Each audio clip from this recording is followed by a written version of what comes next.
Live from Copenhagen. Hello, good morning, Malcolm Nance. Hello, Malcolm. Good evening. Oh, exactly. Pick up any Danish while you were there? Good morning, sir. Not yet. Wow.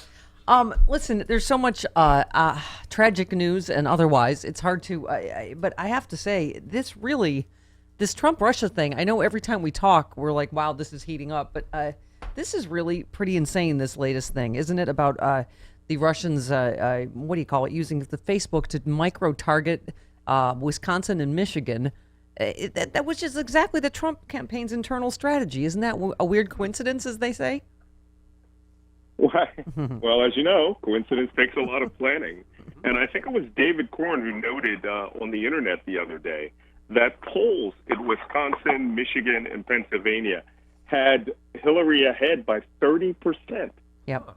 And somehow, in the matter of days, that flipped to where she lost those states.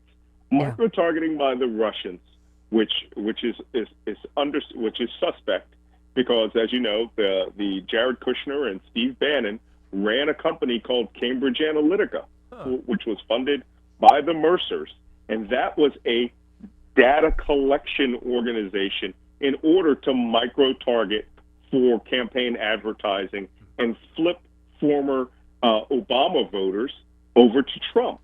And miraculously surprised, that's exactly what happened. Wow. The big question is, did this organization work essentially for the Russians? Were they the American bridge to Russian intelligence that allowed all of these tens of thousands of fake Twitter bots and Facebook bots to go out and flood millions of messages into these specific areas to poison the well against Hillary and give the election to Trump? Well, I mean, it's hard to know. You look at the latest story today. Mueller tasked an advisor with getting ahead of preemptive pardons. I mean, this really feels like it is coming to a head at a record pace because obviously, he is. It feels like that means like he knows he has him, right? If he knows that he's going to be having to come up against pardons, right? Well, absolutely. And the point is that it's not just a question of pardons. It's that if Mueller is actually trying to get ahead of him, it means that he is already determined a level of criminality, but not just any criminality, not minor misdemeanors or things like that. The seriousness of the material that he has is so important that he doesn't even want a presidential pardon to even start to get in the way of it, which means we're talking about something that's unprecedented, something that's clearly, even more serious than Richard Nixon's work.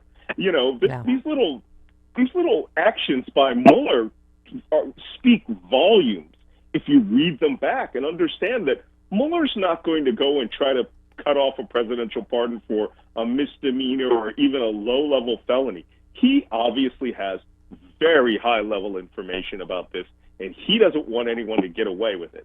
Yep, and and it's hard to say, Malcolm. I'll ask you what the most significant bombshell. I mean, obviously we've had so much tragic news going on, but emails suggest Manafort sought approval from Putin ally. Trump's company had more contact with Russia during the campaign, according to documents just turned over to investigators. Jared Kushner's personal email moved to Trump Organization computers amid public scrutiny. As we say, almost hundreds of White House emails sent a third Kushner family account. I mean, as we say every week, Malcolm, this is not how innocent people act, right? No, not at all. And I think of all of those. I mean, we all knew about Manafort, so that he would be out there and that there would be a paper trail. Yeah, but I think that Jared Kushner's story, all right, which of course is him taking emails from these accounts, which is government material, so that he can hide them from the Freedom of Information Act, so that they couldn't be found, but that record would exist on, Trump Organization servers behind essentially their legal firewall. Yeah. That smacks of conspiracy. Yes. Now, let's not even get to the layers of hypocrisy that make my head want to explode when they ran a whole campaign based on emails and private servers. But okay. screw hypocrisy. They don't recall anything, and it doesn't work on them because they have no shame. Yeah. So, well, Malcolm, I mean, here's the other thing, and you tweeted about it, and we keep talking about it every day. The problem with having a president whose ego or flat out guilt will not allow him to admit that Russia, attacked us is that they are still attacking us. As you tweeted, Russian bots are on the attack against the NFL. Another example for at InvestigateRU, the new website, because they're trying to stir up divisions as we speak, racially, otherwise, because we have a president that's not going to do anything about it, right? Well, it's a question of, is he just trying to protect his legacy and believing that it would tarnish him if he were to take any action that would question the legitimacy of his election? So, or is it because he has something to hide? And if it was the latter, okay, you would see a massive federal investigation from multiple committees and a special counsel. And that's where we are. That's where we are today. This isn't just a man protecting his legacy. All of the indications is that he has something to hide. And then he committed obstruction of justice, arguably, by firing the director of the FBI, who just turned over a massive trove of information to the special counsel that led the special counsel to hire 16 financial crime specialists. Right. Trump has been his own worst enemy here. Yeah. And, if he thinks he's going to get away with it by just, tweeting at the NFL or insulting the Puerto Ricans, this train is not going to stop. And as I like to say, there's a wood chipper of justice at the end of it, right? Right there. Mueller is consuming everything related to this investigation. Everything. So, for those people who are constantly writing me every day saying, when is this going to end? I can't take it. Believe me, the end of this story is going to be so much better than, what we're seeing today. It's going to be worth waiting for, right?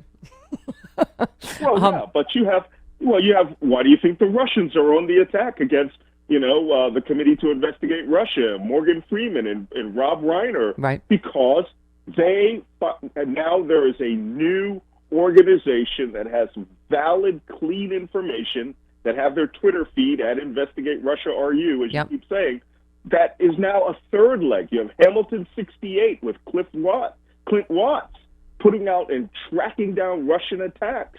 And now we see that they're going after the NFL using Russian bots, all in support of Donald Trump. Yep. That does not help his argument. Yep, exactly. Well, and by the way, as we keep talking about, the Mueller clock and, him starting World War III, you tweeted about North Korea. You said this is tantamount to a threat of nuclear war. Never in history. North Korea will taunt and provoke Trump into a rash act. So here you have now Tillerson and Mattis having to say, oh, don't pay any attention to him. He's a lunatic, meaning our lunatic, not theirs, right? I mean, he's threatening to rip up the Iran deal. I mean, it is terrifying to feel like we're in this race every day, right? Yeah, well, North Korea is a tough nut, and it's like I wrote, don't watch Trump, watch South Korea and watch Mattis, because Mattis is essentially coming right out and saying he supports the diplomacy, he supports Tillerson's direct communications to North Korea. We are supporting our allies. South Korea has made it eminently clear that there will not be a combat operation carried out without their approval. And they're not going to approve it because they don't want the Second Korean War to start. So, Donald Trump seems hell-bent on going around these people. Or it's a sign that, the more competent people in the administration have just learned to ignore him. Yeah. If that's the case, then we're in 25th Amendment territory. Right? Yeah. Presidency of the President of the United States. Well, the story today that Tillerson called him a moron after a meeting this summer and tried to resign. I missed that. Yeah. I haven't seen that story yet. By God, those couriers are so slow. Yeah, right. Malcolm, obviously the other huge story is Las Vegas, and I've been saying, I mean, as someone that served in a lot of war zones, It must. How long are we going to have to turn on the TV and Las Vegas looks like Fallujah? I mean, this is insane. This amount of firepower these are not civilian weapons. Well, no, they're not civilian weapons. But let me talk a little about guns, because I was just in a discussion with some people about this topic. One, I'm a gun owner. All right, I own a lot of guns because I worked in a field where I needed to maintain proficiency when I was at home with the same weapons I would use in the Middle East. But let me tell you something. I know where they are. They stay in a gun safe. They never come out. I don't caress them. I don't talk to them. I don't give them names like Jolene. And I know a lot of gun guys that do this. And there is an obsessive cult of the firearm in this country where you have to out-tactical, tool yourself by putting on all the cool stuff. And by the way, this guy, Paddock, on the weapons that he was using, when I first heard the audio, and I was doing a phoner for MSNBC, I thought, wow, the rate of fire on that weapon, it's fully automatic, but it sounds like a belt-fed weapon, like a machine gun, where you open the top and put a belt of ammunition in it. And then I thought, you know what? There's another thing that makes that. It's called a bump fire stock. Yep. And bump fire is this stock you can put on it so that when the recoil goes back, it pushes another trigger action and it shoots like a fully automatic weapon. Yep. But bump fire stocks are the land of the loser, right? They are like the ultimate poser weapon because you won't spend $25,000 and wait a year to get a legal machine gun. Yeah. And, it turns out virtually half the guns he had were bump stock weapons. And apparently he wanted to die in a little mini man-tool Valhalla with all of his guns surrounding him. My estimate, $60,000 worth of guns in that room. And he wanted to be witness to suicide by the SWAT cops. Yep. This tells me that this guy ain't ISIS, okay? And he's not, a liberal. Yeah. He was one of these obsessive guys who believed that guns are his personal treasure to take to the afterlife.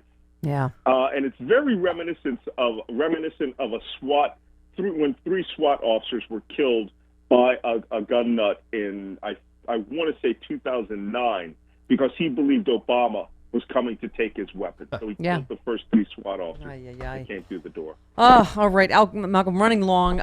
Again, we end with hurry, Bob Mueller. And get home safe, and we'll talk to you next week. All right, take care. Thanks, Malcolm. All right, there he goes.